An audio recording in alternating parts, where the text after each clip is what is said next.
അല്ല, ഇന്ന് കേരളത്തിലെ ജയിലുകളെ സംബന്ധിച്ച്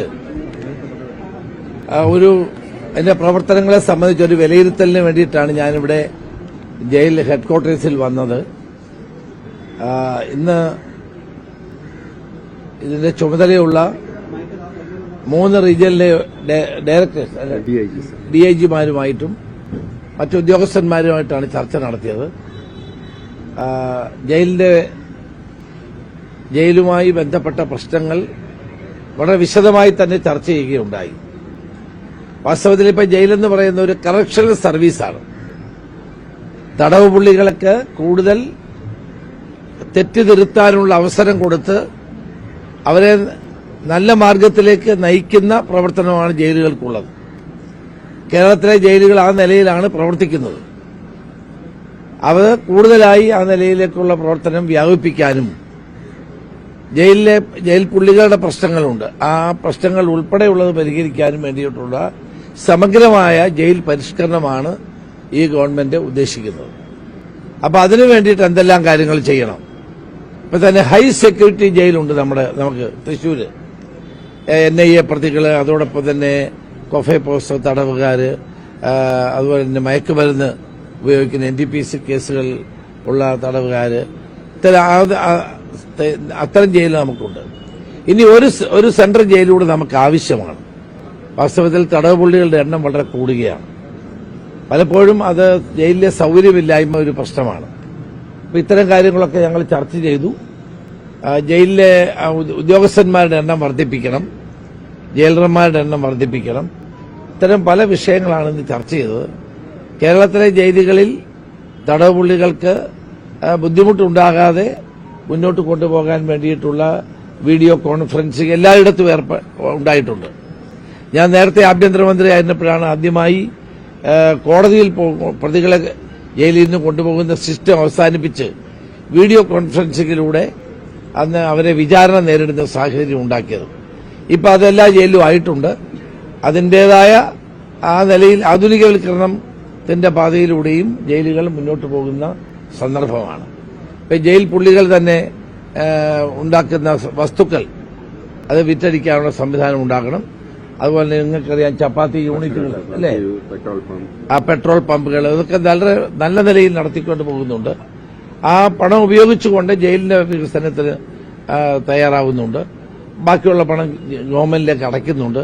അങ്ങനെ ജയിലിന്റെ പ്രവർത്തനം കൂടുതൽ മെച്ചപ്പെടുത്താനുള്ള നിർദ്ദേശങ്ങളാണ് ഇന്ന് യോഗത്തിൽ ഉയർന്നു വന്നത്. തീർച്ചയായും ജയിലിലെ അന്തേവാസികൾ തടവുപുള്ളികൾക്കും ബുദ്ധിമുട്ടുണ്ടാകാതെ അതേസമയം നിയമങ്ങൾ പാലിച്ചുകൊണ്ട് മുന്നോട്ട് പോകാൻ വേണ്ടിയിട്ടുള്ള നടപടികൾ സ്വീകരിക്കാനുള്ള കാര്യങ്ങളാണ് ചർച്ച ചെയ്തത്. ഇന്നത്തെ മീറ്റിംഗ് വളരെ ഫലപ്രദമായി. ഭാവിയിൽ ജയിലുകളുടെ സുരക്ഷിതത്വം വർദ്ധിപ്പിക്കാനും ജയിൽ പുള്ളികളുടെ റീഹാബിലിറ്റേഷൻ ഉൾപ്പെടെയുള്ള കാര്യങ്ങളെപ്പറ്റി ആലോചിക്കാനും ഒക്കെയുള്ള സമഗ്രമായ ഒരു പദ്ധതിയെപ്പറ്റിയാണ് ആലോചിക്കുന്നത്. അതുപോലെ ജയിൽ മാനുവൽ പരിഷ്കരണം, അതുപോലെ ജയിൽ റൂൾസിലെ പരിഷ്കരണം, ഈ 2 പ്രധാനപ്പെട്ട കാര്യങ്ങൾ ആഭ്യന്തര വകുപ്പ് അത് പ്രത്യേകമായി ടേക്കപ്പ് ചെയ്യാനും തീരുമാനിച്ചു.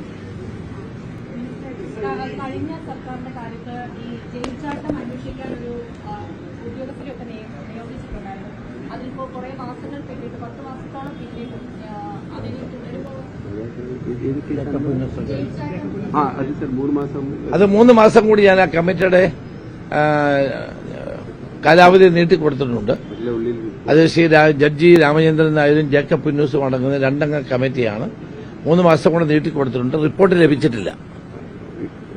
പിന്നെ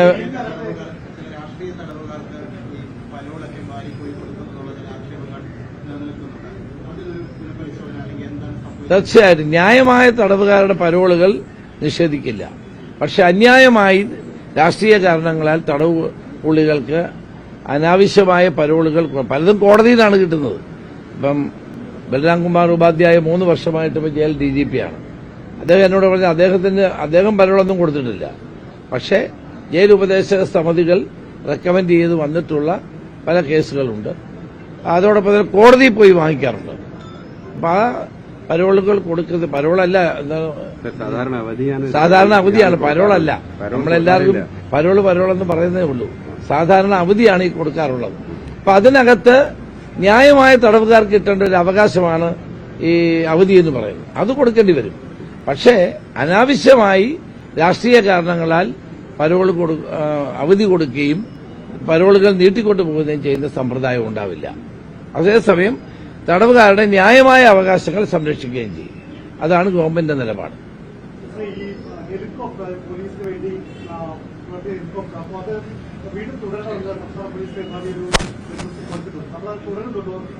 അത് രാഷ്ട്രീയ ആരോപണമൊന്നുമില്ല. അത് ഗവൺമെന്റ് തീരുമാനിക്കേണ്ടതാണ്. ഡിജിപിയുടെ പ്രപ്പോസൽ ഗവൺമെന്റ് വന്നു കഴിഞ്ഞാൽ ഗവൺമെന്റ് അക്കാര്യത്തിൽ തീരുമാനമെടുക്കും. അല്ല, വ്യക്തിപരമായി എനിക്ക് തുടരാൻ താല്പര്യമൊന്നുമില്ല, വേണമെന്നുള്ള അഭിപ്രായമില്ല. പക്ഷേ ഗവൺമെന്റാണോ തീരുമാനിക്കേണ്ടത്? അത് ക്യാബിനറ്റ് കൂടി ഒരു തീരുമാനം എടുക്കുക. കാരണം ഇത് ഡിജിപി റെക്കമെൻഡ് ചെയ്ത് കഴിഞ്ഞ കുറേ നാളുകളായി ഇത് മുന്നോട്ട് കൊണ്ടുപോയിട്ടുള്ള കാര്യമായതുകൊണ്ടാകാം ഒരു പക്ഷേ ഡിജിപിയെ റെക്കമെൻഡ് ചെയ്തിട്ടുള്ളത്. അതെന്ത് വേണമെന്നുള്ളത് ക്യാബിനറ്റ് ഗവൺമെന്റ് തീരുമാനിക്കും. അതിനെന്ത് വേണമെന്നുള്ളത്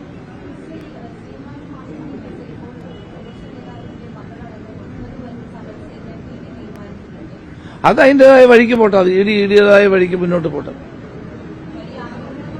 അതുപോലെ തന്നെ എനിക്ക് നിങ്ങളോടൊരു അഭ്യർത്ഥനയുണ്ട്. ഈ കേരളം ഒട്ടാകെ നമ്മൾ ഇന്നിപ്പോൾ പോലീസും ആഭ്യന്തര വകുപ്പ് നടത്തുന്ന ഈ ഓപ്പറേഷൻ തുഫാൻ വലിയ നല്ല നിലയിലാണ് ഇപ്പം മുന്നോട്ട് പോകുന്നത്. കേരളം ഒട്ടാകെ അതിശക്തമായ നടപടിയാണ് ആഭ്യന്തര പോലീസും എക്സൈസും വിദ്യാഭ്യാസ ഡിപ്പാർട്ട്മെന്റും ആരോഗ്യ ഡിപ്പാർട്ട്മെന്റും ചേർന്ന് നടത്തുന്നത്. അപ്പൊ അതിന് നിങ്ങളുടെ പൂർണ്ണ സഹകരണം ഞങ്ങൾക്ക് ആവശ്യമാണ്. ഇന്ന് വ്യാപകമായ തോതിൽ കേരള പോലീസ് ഈ മയക്കുമരുന്ന് വേട്ട നടത്തിക്കൊണ്ടിരിക്കുകയാണ്. ആ വേട്ടയിൽ ജനങ്ങൾ സംതൃപ്തരാണ്. വ്യാപകമായ തോതിൽ എവിടെയെല്ലാം ഈ നിരോധിത പുകയില ഉൽപ്പന്നങ്ങളും മയക്കുമരുന്നും ഉണ്ടോ അതിനെയെല്ലാം പിടിച്ചെടുക്കാനും അതിന്റെ സോഴ്സ് കണ്ടെത്താനും ഉള്ള നടപടിയാണ്. ഇതിന്റെ ഉറവിടം കണ്ടെത്തുക എന്നുള്ളതാണ് ഏറ്റവും പ്രധാനപ്പെട്ടത്. അപ്പോൾ ഉറവിടത്തിലേക്ക് എത്താനുള്ള നീക്കമാണിപ്പോൾ കേരള പോലീസ് നടത്തുന്നത്. അതിന് എല്ലാവരുടെയും സഹായം, ജനങ്ങളുടെ സഹായം പ്രത്യേകിച്ച് ഞാൻ അഭ്യർത്ഥിക്കുകയാണ്. ഇത് നമ്മുടെ നാടിന് വേണ്ടിയാണ്, ഭാവി തലമുറയ്ക്ക് വേണ്ടിയാണ്. ഈ മയക്കുമരുന്നിന് അടിമകളാക്കി യുവത്വത്തെ നശിപ്പിക്കുന്ന ഈ മരണത്തിന്റെ വ്യാപാരികളെ നിയമത്തിന്റെ മുമ്പിൽ കൊണ്ടുവരിക എന്നുള്ള ഒരു വലിയ ലക്ഷ്യത്തോടെയാണ് ഇപ്പോൾ കേരള പോലീസ് പ്രവർത്തിക്കുന്നത്. അപ്പോൾ എല്ലാവരുടെയും സഹായം ഈ കാര്യത്തിൽ ഉണ്ടാകണം. ഞങ്ങൾ നമ്പറുകൾ നൽകിയിട്ടുണ്ട്. ആർക്ക് വേണമെങ്കിലും വിവരങ്ങൾ കിട്ടിയാൽ അത് അറിയിക്കാനുള്ള സംവിധാനമുണ്ട്. അവരുടെ ഐഡന്റിറ്റി വെളിപ്പെടുത്തുന്ന കാര്യമില്ല. അതുകൊണ്ട് എല്ലാവരുടെയും സഹായം ഉണ്ടാകണം. ഏത് രംഗത്താണെങ്കിലും, സിനിമാ രംഗത്താണെങ്കിലും പൊതുരംഗത്താണെങ്കിലും ഏത് രംഗത്താണെങ്കിലും ഈ ഇതുമായി ബന്ധപ്പെട്ട ആളുകൾ ഉണ്ടെങ്കിൽ തീർച്ചയായും മുഖം നോക്കാതെയുള്ള നടപടി ഉണ്ടാകും.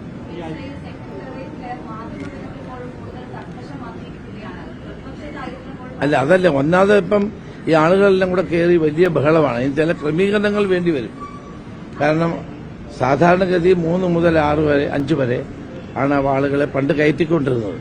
ഇതിപ്പോൾ 24 മണിക്കൂറും ആളുകൾ തിങ്ങിക്കയറി അവിടെ ഒന്നും ചെയ്യാൻ കഴിയാത്ത ഒരവസ്ഥയുണ്ട് എന്നുള്ളത് സത്യമാണ്. പക്ഷെ അത് മാധ്യമങ്ങളല്ല, മറ്റുള്ള ആളുകളാണ് വരുന്നത്. അതെന്ത് വേണമെന്നുള്ളത് തീരുമാനിക്കും.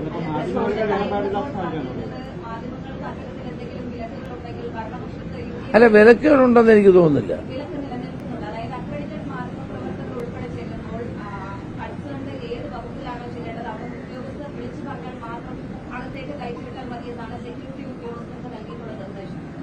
എന്താന്ന് നോക്കാം. അവിടുത്തെ നിങ്ങൾക്കറിയാലോ, കുറെ ദിവസങ്ങളായി ഭയങ്കര തിക്കും തിരക്കുമല്ലേ. അതെന്താന്ന് നമുക്ക് നോക്കാം.